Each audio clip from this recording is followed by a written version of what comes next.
And in this panel discussion, we have professors of philosophy, literature, great texts, all coming together to look at Lewis's vision through the space trilogy.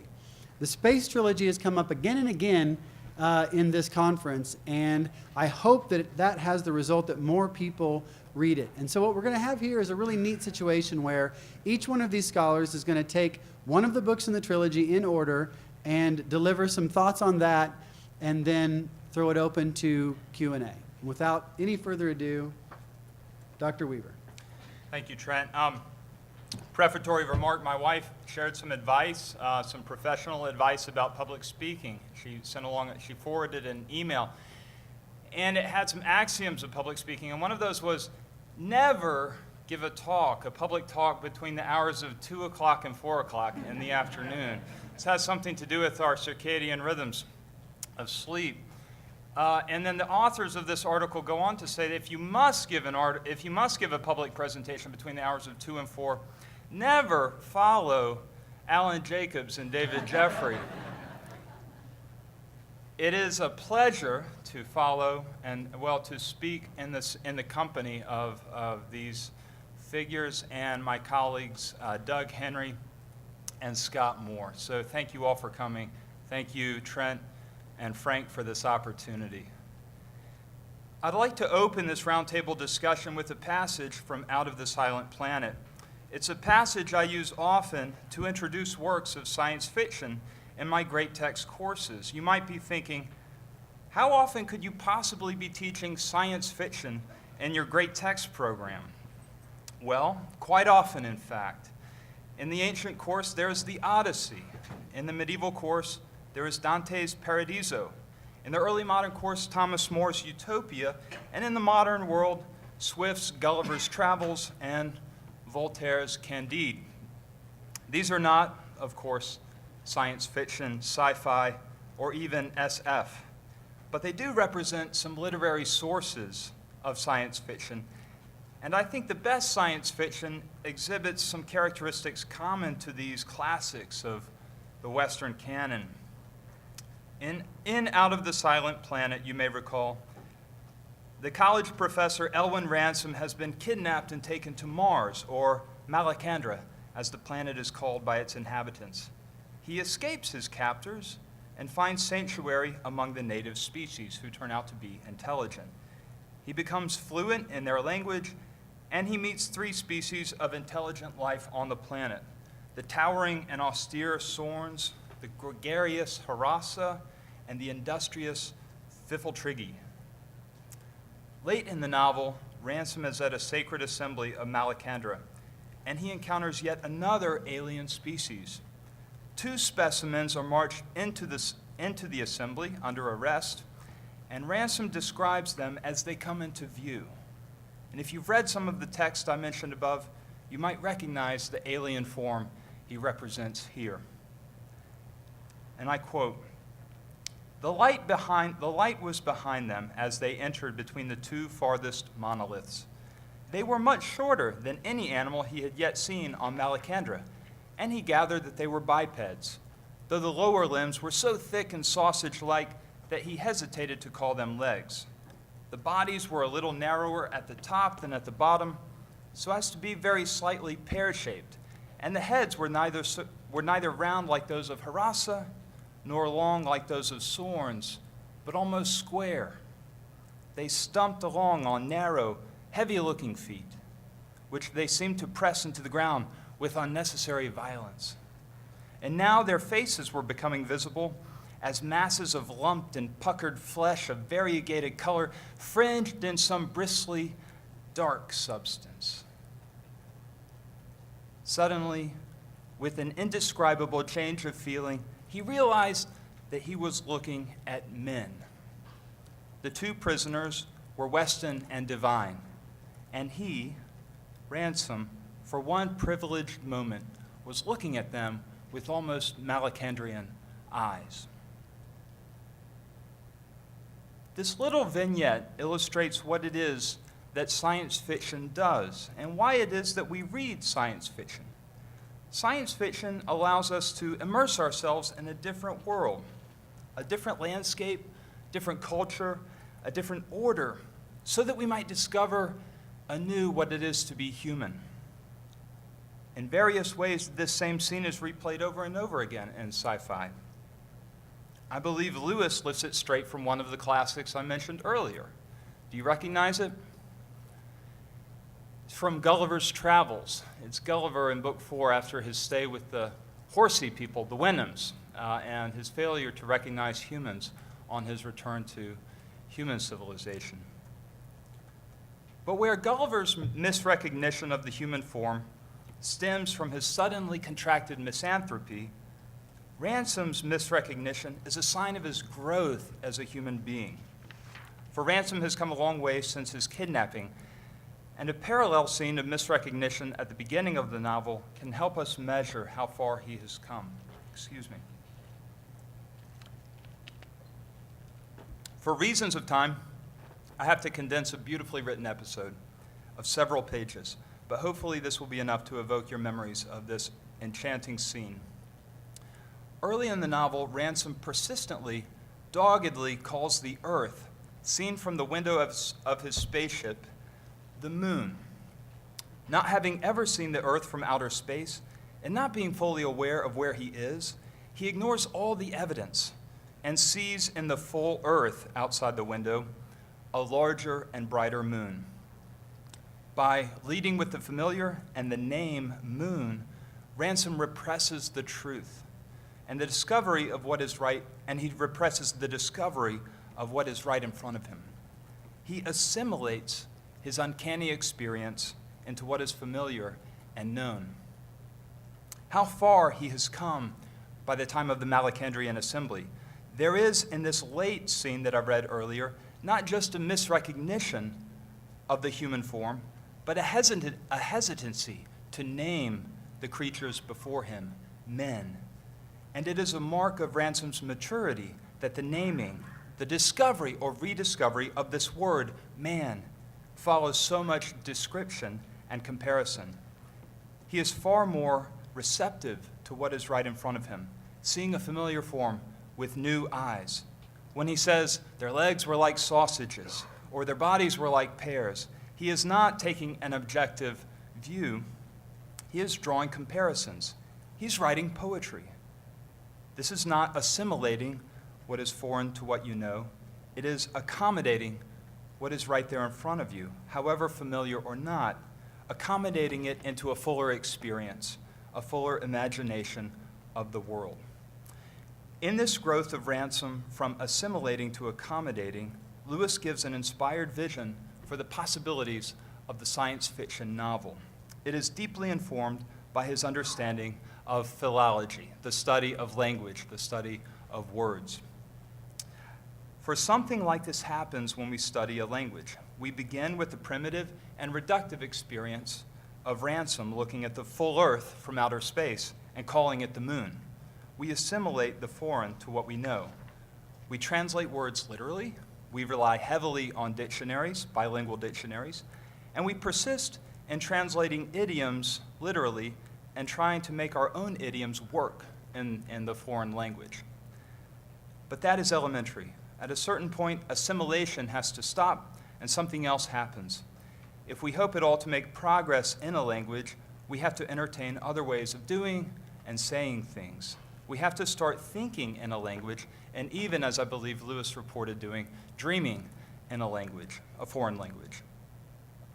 Then we, like Ransom, are transformed, and we can see the world with almost Malacandrian eyes. Ransom is a kind of philologist when he is kidnapped at the beginning of the novel, but he becomes a better philologist by the end of the novel. Out of the Silent Planet is a reclamation of philology at its best, at its most human. But that is a story for another session.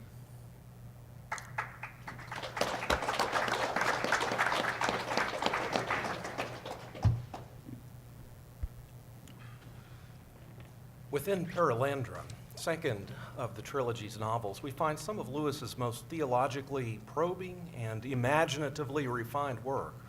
The poetics that Dr. Weaver has just described attain, I think, their highest expression in this book out of the three. In it, the protagonist, Elwyn Ransom, accepts angelic transportation from drab, gray, cold England, kind of like Waco today, to the color-saturated resplendence and hothouse warmth of Venus, that is, Paralandra. After eons-long ministrations of the planet's archangel, Paralandra now approaches a coming of age when its lord and lady, two anthropoi akin to Adam and Eve, will receive rule over the planet.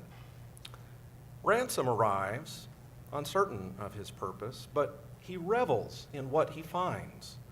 Paralandra's lush landscape bursts with aphrodisiacal pleasure, its sweet waters nurse, its verdant lands caress, its undulating ocean soothe, its exotic fruits delight, its comely animals nuzzle.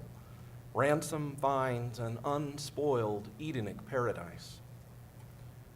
He also soon discovers that Paralandra faces perils, in fact. Although plenty of other themes might merit attention, I want in my time to identify one particular of the perils among the many traced in the book.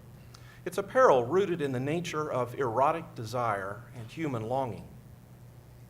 Ransom arrives on Paralandra full of disordered desires not yet seen in the planet's history. Lewis pushes us into the thorny thicket comprising the relationship between desire, pleasure, the good, and the will. Hereby, Lewis weaves setting and plot together fabulously well. For where else more appropriately than in the realm of Aphrodite and the planet Venus, under the aegis of the love goddess herself, should a man learn the sweet heartache of desire, the alluring tang of temptation, or the contented pleasure of well-ordered love? Ransom experiences surprise as he discovers the unsoundness of his moral habits and their unfitness for the place he has arrived at. Although a man of advanced education and refined tastes, he is too easily enamored of pleasure. That what is pleasant and what is good do not necessarily coincide comes to him seemingly as a new insight. For instance, upon tasting a Paralandrian fruit described as of yellow color and with a firm rind, he experiences sheer ecstasy.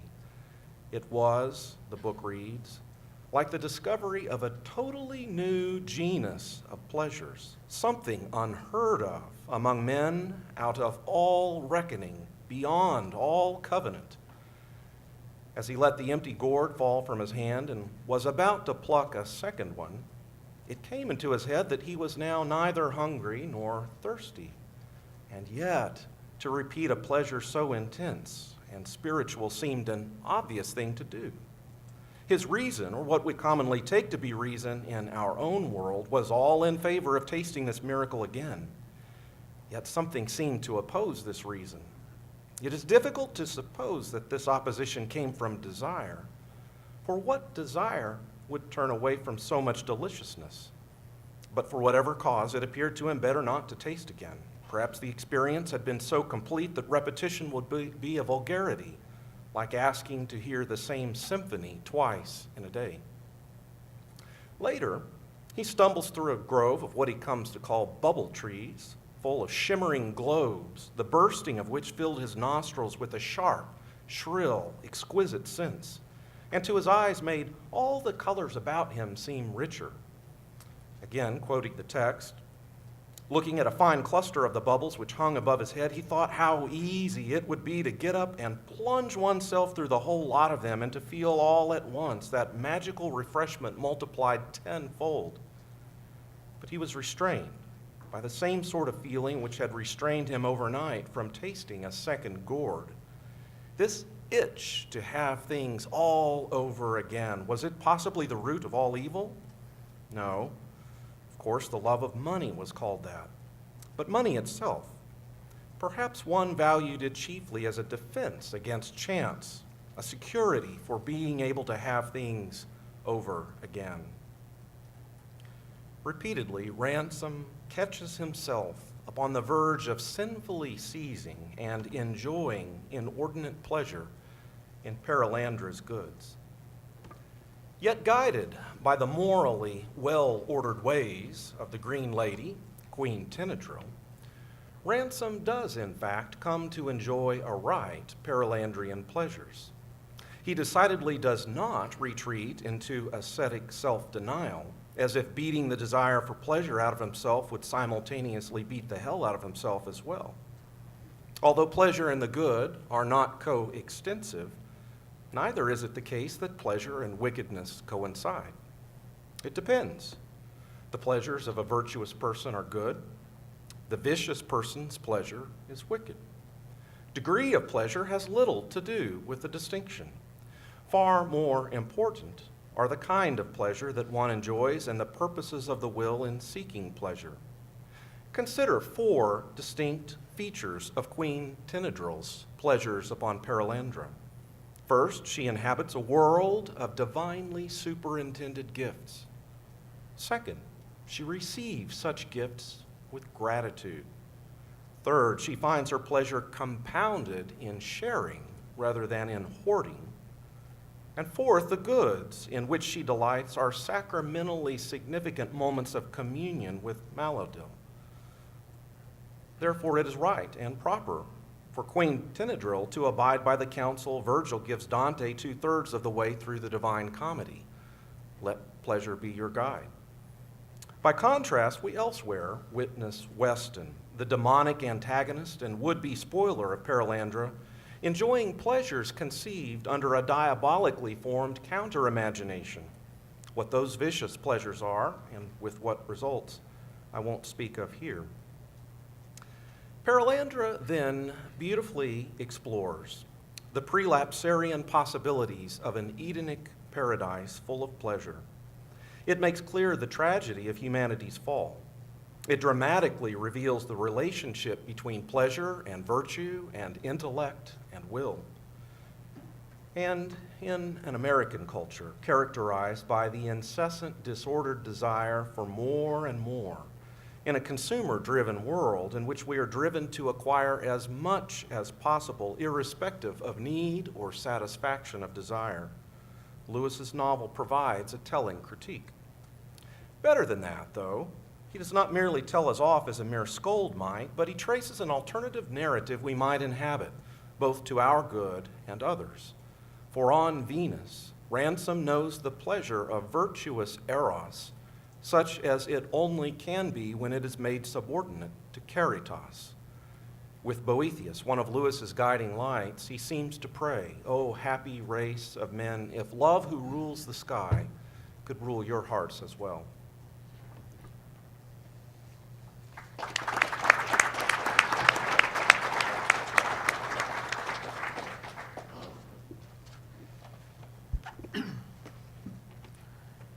The third volume of Lewis's space trilogy is, of course, That Hideous Strength, which we've been talking about a bit here. This volume is set entirely on Earth, and unlike the first 2 volumes, there is no space travel, enchanting interplanetary vegetable and animal life ruled by intriguing new laws of physics, biology, and geology. It doesn't even seem like what most of us want to call science fiction. In the first 100 pages, we're not sure what the genre might be. It might be a romance, a conspiracy thriller, a murder mystery, perhaps even an academic comedy. If we've read the first 2 volumes of the space trilogy, we might initially have trouble seeing how this third volume fits into, let alone culminates, the trilogy. We don't even meet the mysterious director of St. Anne's until we're more than a third of the way into the book, and we won't know for sure that it's Professor Ransom until the midway point, though there are knowing hints. By the time we get to the end, these questions are certainly resolved, even if only through Lewis's introduction of even more challenging and provocative proposals. In the very few minutes that I have, I want to say a few words about Lewis's presentation of higher education and the delusions and dangers to which we academics are prone. Perhaps we shouldn't be so surprised that Lewis moves from questions about original sin and the fall in Paralandra so quickly to university life. As David already said, the more things change, the more they stay the same. The setting for that hideous strength is Bracton College in the tiny but beautiful city of Edgestoke. Braxton is small but prestigious. It takes no undergraduates. It has only 40 fellows or faculty members. The college owns the property of Bragdon Wood, an ancient, mysterious enclosed forest within which great dramas from the Anglo-Saxon period occurred, and Merlin was rumored to have been buried some 1,500 years prior. Bragdon Wood is enclosed with a high wall and has severely restricted access. It is the college's prized possession. At the beginning of the narrative, we are shocked to discover that the progressive element of the university is secretly angling to sell a portion of the wood to the National Institute of Coordinated Experiments, or the NICE. The NICE will create a new research headquarters with buildings to rival the skyline of New York in what was once Merlin's ancient forest. Quote, "The NICE was the first fruits of that constructive fusion between the state and the laboratory on which so many thoughtful people base their hopes for a better world." End quote. One of the first things we recognize is the Machiavellian machinations which the progressive element seeks to outflank, its traditionalist opponents. The faculty meeting at which they vote to sell their pearl of great price would be hilarious if it didn't strike a chord so close to home. A series of orchestrated crises, unplanned maintenance expenses, funding of junior stipends, fear that if Bracton turns down the NICE, it will go to Cambridge and ruin Bracton's rankings. Okay, he didn't use the word rankings, but you get the idea. Lead a majority of the fellows to agree to selling almost the whole of the wood to the NICE. The tyranny of the urgent once again paves the way for doing what would have been unthinkable only a short time before. The fellows embrace their own destruction without ever realizing what they have so willingly given up. As Lord Feverstone, divine, acknowledges about the Braxton fellows, quote, "Though they can be persuaded to take the right train, or even drive it, they haven't a ghost of a notion where it's going or why." The real goal of the NICE is, quote, "to take over the human race and recondition it, make man a really efficient animal," end quote. Or as another puts it, quote, "The NICE marks the beginning of a new era, the really scientific era," unquote. Most of us want to be where the action is. We want to be in on the latest research. We covet the admiration of our colleagues, and we want to be a part of the inner ring. This last desire animates Mark Studdock's actions more than any other. What is the inner ring? It is that privileged subgroup of movers and shakers within any organization. When Mark first realizes that he is on the inside and now a part of the we, the word becomes sweet in his mouth. Closely connected with the longing desire for membership in the inner ring is the contempt which the elites have for those outside of it. The recalcitrant academics who are not part of the progressive element of the college are the obscurantists and, quote, "the wrong sort of scientists," unquote. Their opinions are mere obstacles to be outmaneuvered. Even more damning is the explicit acknowledgement by the leaders of the NICE that all rural citizens, agricultural laborers, and small shopkeepers can simply be eliminated to serve the greater good proposed by NICE. Under the guise of compassion, the NICE will take over prisons and abolish punishment in favor of rehabilitation and research. That Hideous Strength was published in 1945. Alan and David were talking about this a moment ago. What should be obvious, of course, is that this volume is written during the final years of World War II, a period of time in which the world has seen capitulation and collaboration, and both of these words are used explicitly, by leading scholars with notorious powers of state leading to disastrous results. It should not be lost on us that Lewis has the courage to suggest that what happened across the channel could very well happen within the blessed plot. This is the point that Ransom understands and attempts to communicate to Jane. Certain avenues of action, are simply closed off to the members of the manor at St. Anne's who are opposing the nice. Ransom says, quote, "Otherwise we become just like our enemies, breaking all the rules whenever we imagine that we might possibly do some vague good to humanity in the remote future." End quote. Mark starts off believing that, in addition to securing his future and his prestige, the Institute will accomplish something noble, or at least perhaps something nice. Abolishing punishment is bound to be good, yes? But herein lie the dangers of our delusions. What does nice have in mind? Featherstone confesses, quote, "Quite simple and obvious things at first. Sterilization of the unfit, liquidation of backward races, we don't want any dead weights, selective breeding. It'll have to be psychological at first, but we'll get on to biochemical conditioning in the end and direct manipulation of the brain." End quote. And then to close the cell with Mark, he says, "It's the real thing at last, a new type of man, and it's people like you who've got to begin to make him." The grotesque police chief Hardcastle offers Mark both the carrot and the stick. "You haven't yet realized what you're in on. You're being offered a chance at something far bigger than a seat in the cabinet. And there are only two alternatives, you know, either to be in the nice or to be out of it." It takes Mark an embarrassingly long time to realize what a fix he's gotten himself into, and without the intervention of Ransom and even Merlin, for crying out loud, Mark very nearly doesn't get out alive. In the end, he loses his position, his college, but he saves his life, and he regains his wife.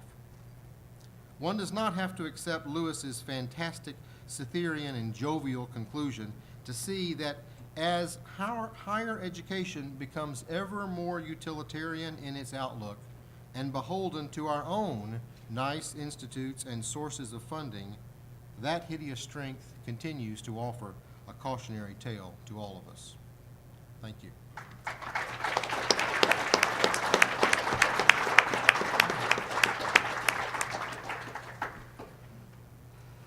So Trent, I think you said just open the floor up for any kind of questions, or? Yeah. All right. So, do you have a theory about how that hideous strength is a culmination or tying together of the rest of the trilogy? Because it really does stand out, not just on the shelf. It stands out as 3 times as thick as either of the other two. It's just a completely different feeling kind of story. It took me, when I first tried to read it, I called it that hideous book because I just could not get through that first third on the first 3 tries. And now it might be, alternately one of my favorites. What's going on there? Well, I think if the first 2/3 are a little bit different, the last third certainly brings all these things together, because we then begin to see the connection both to Mars and to Venus and to the experience that Ransom had there, and how unknown to the Satan figure and to the demonic element to invite these angels or other spirits in to address these concerns. I mean, this all comes to the culmination at the end. I don't really want to spoil it for anybody that, maybe I've already spoiled it, but if you haven't read it, I mean, that the threads come together in a really fantastic way in that last third of the hideous Yeah, I strength. mean, the plot lines come together, but I'm thinking thematically, it's almost like, tell me if this is a fair comparison. When you read The Hobbit, you can come away thinking, I just read a really great, rollicking good story. Things get serious in Lord of the Rings in a way that distinguishes the trilogy from The Hobbit. Things are really, you feel like the world is more in peril. And I feel like that hideous strength differs from the previous 2 books in that way, that maybe in the telling of the story, Lewis realized it had more weighty, more serious consequences than he envisioned when he was writing the first two books. Trent, if I can venture a brief answer at Well, on behalf of the conclusion that there's a greater unity of purpose in the third volume than you just intimated, it would consist in this. The first book, Transpiring in the Realm of Mars, is a book that explores, among other things, the difficulties of conquest and the necessity of formation and courage of the right sort. Paralandra, as I was describing a moment ago, is about eros, about pleasure, about love. As Ralph Wood earlier described, we've got also the exploration of masculinity and femininity, truly and well understood in each of those. It seems to me in the third that we've got both of these strands coming together with the hope of a resolution in the messiness and ugliness of earthly life, most of all within the context of the university, where both Mark's poorly formed masculinity and ineptitude to express a correct courage in the face of what amounts to a conquest, a war of conquest by nice, is, on the other hand, met with by Jane's inability to understand the femininity which is properly hers. She's incapable of taking pleasure in what it means to be a woman, a married woman. And both of these things, over the course of the novel, come to a head with a resolution which I won't spoil, as Dr. Moore didn't spoil. But it seems to me that that's the burden of the third novel. It is a hideously long book, and it's difficult to get into. I don't know all the reasons for that, although my surmise would actually be that the first 100 pages or so are so drab and dreary and difficult by design. This is a very charitable reading of Lewis, precisely because the demonic has so impoverished the world that Lewis is describing.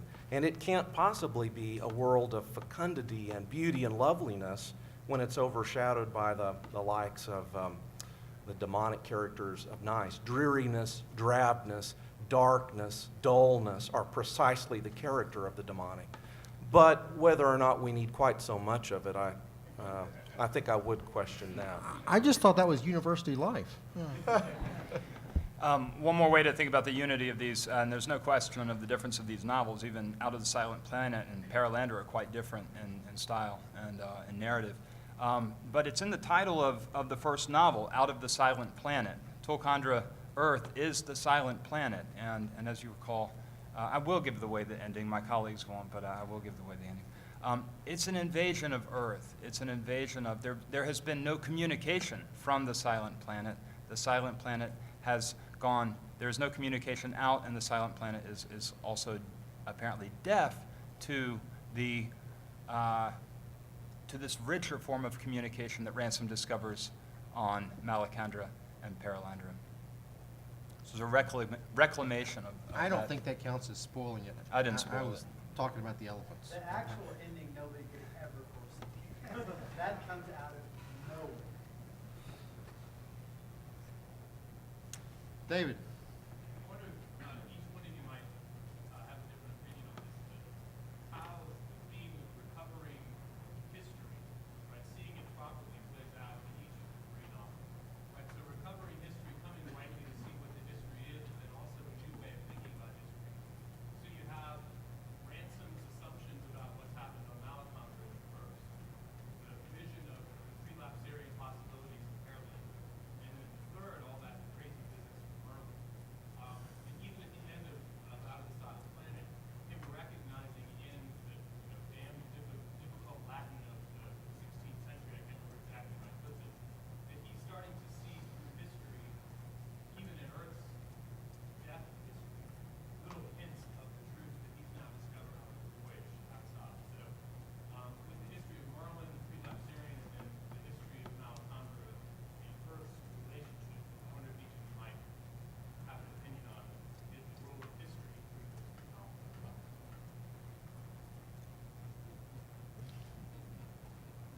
The technical answer here, David, would have to be beats me.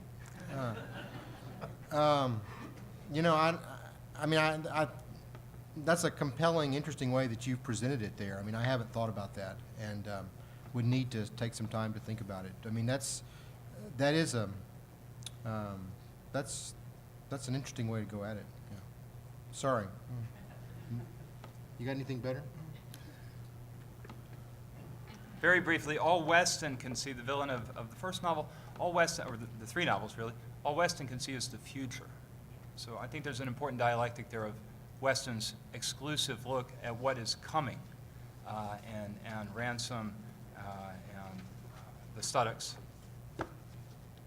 learning of what's past and the treasure there. Absolute faith that whatever the future is will be better. So his incoherent answer to Moriarty and all that stuff, whatever it is better, it's going to be good because it is the future. One thing that I'll add, and I think it's a question, as Scott said, that merits more consideration, but Ransom obviously is possessed of a wide panoply of understanding of the past that crops up in a variety of ways over the course of the novels, taking on a new significance that had never previously occurred to him, such that the meaning of history he understands, as all history has to be understood retrospectively. So there's a kind of ridiculous claim that I could be accused of making here. But it's a retrospective history that grows, that takes on new proportions after he has seen what it looks like from a wider point of view, right? An unearthly point of view. And I think there is something quite important about that. It's not, though, the view from nowhere that Dr. Wood was excoriating earlier. It's a particular view. It's just from another position, right, another planet. So that if we are to be well-formed within our own tradition, we've got to wrestle seriously with the past, but not supposing in a prearranged or Procrustean sort of way that it's going to fit neatly to whatever pattern we already have figured out, right? It may be that we are stunned to find out something we thought was incredibly important in history, in fact, is incidental, and something quite remarkably small and passed over is the hinge on which cosmic history, in fact, turns.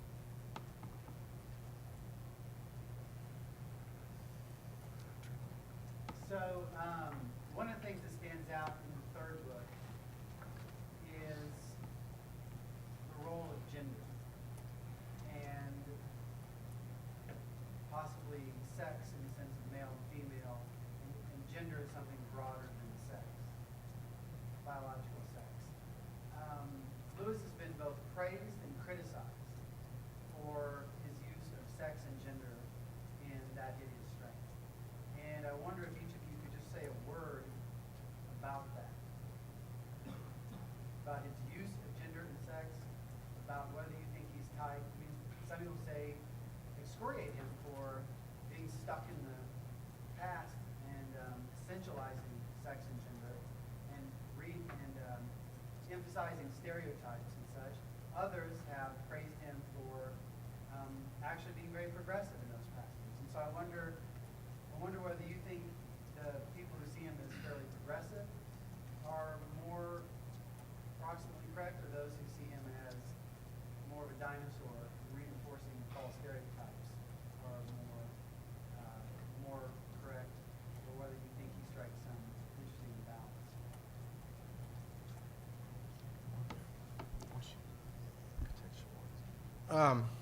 Yeah, the question from Trent is about sort of questions of gender and sexuality, and the theme of gender and sexuality and the nature of marriage is a theme that runs throughout the whole of, I think in some substantial ways throughout the whole of all three books, but especially the second and the third book. And Trent's exactly right. Lewis has received a lot of criticism for how these things are treated. This character, Jane, is a graduate student who is a kind of liberated woman or struggling to be a liberated woman in some sense. And there is a very poor marriage between Jane and Mark, and some of it is found in a way in which they have no engagement in their marriage, either emotionally or intellectually or sexually, and it's very utilitarian in all the way around. And so my own sense here, Trent, is that Lewis is very good in the critique of the kind of ways in which modern marriage seems to understand itself mostly about security and personal fulfillment, and then is surprised when there's neither security nor personal fulfillment, because the marriage is created in such a way that it's so exclusively focused on meeting one's own needs. So I think that the critique that Lewis offers here is something that I'm very congenial to. I'm not terribly persuaded about the solution that he offers. But I do think that that solution has to be understood. From the very first page, he says that it's a fairy tale. And so there is a kind of fairy tale character to this. But it's quite easy to see how people could get upset about this. But I think the ending is just so fantastic. And by that, I mean literally sort of fantasy-filled, that it's hard to take it too seriously as a kind of proposal for how to solve the problems of modern marriage. I mean, this is not really a solution to all of these kinds of matters. So I'm more inclined to listen to the critique, but not be too bothered or enthusiastic about the solutions that Lewis comes up with. I think for Lewis, the solution there is quite serious for Lewis. I don't, Yeah. how seriously we take it is of course a different matter. But what we tend to, and Lewis I think is responding to the modern tendency to see gender and sex in clinical, political, and psychological terms, or perhaps economic terms, exclusively. And what he does in That Hideous Strength is to reclaim this ritual, mystical understanding of gender and sex. So through liturgy, through pageantry, through whatever sort of ritual however you see that ending, it's a very ritualistic ending to reclaim a different way that we've forgotten to see marriage. Marriage, in particular, as a window on, the ritual marriage as a window onto gender and sex. I think that's very serious to Lewis. And so, while it's very foreign to us, I think that he saw it as what he would call a true I'm myth. more sympathetic with the formal rather than material, right? I mean, that there are a number of categories here that we should be thinking about with regard, but without the assumption that it involves these sort of goofy robes and all this kind of stuff, Would you say it's a little bit without the assumption that it involves? Yeah, without sort of the particularities. I mean, there is a kind of pageantry that's involved here, and I think that's not. I mean, it's something Lewis probably did take seriously, but we should think of it more formally than materially. I think the crux, though, is not in all of those things, as important as they are, but in the recapitulation within marriage of husband and wife of the relationship between Christ and the church. And though the evidence in the novel is not deep for that view, in fact, there is an exchange between Ransom and Jane in which he says that in relation to Maladrill, we are all feminine.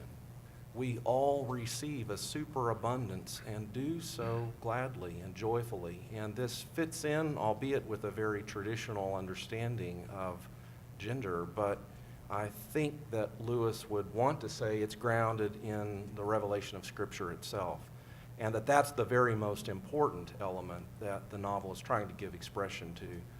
And part of the point is, for himself, that there is no masculinity by the man that can be trumped or trumpeted over the femininity of women. There is room for us to participate and to receive graciously a role appropriate to our condition as it relates to the divine itself. All right, well, thank you so much for that great panel discussion.